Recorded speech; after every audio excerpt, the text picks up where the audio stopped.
একটা ছোট্ট রঙিন শহর ছিল। শহরটার নাম ছিল লুমিনা। এই শহরে থাকত এক ছোট মেয়ে, তার নাম মীরা। মীরার সবচেয়ে প্রিয় জিনিস ছিল একটা রঙিন ছাতা।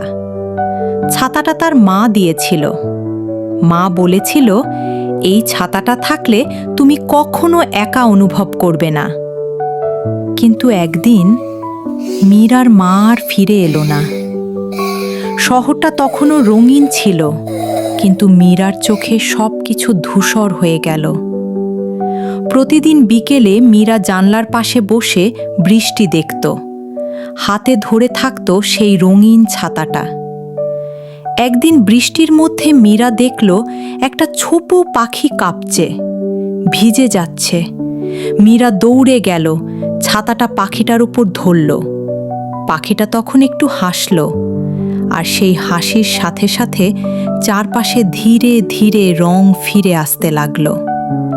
সেদিন থেকে মীরা বুঝে গেল, মা চলে গেছে ঠিকই, কিন্তু তার ভালোবাসা এখনো আছে।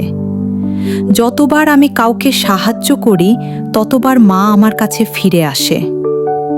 আজও বৃষ্টি হলে লুমিনা শহরে একটা ছোট মেয়ে দেখা যায়, রঙিন ছাতা হাতে।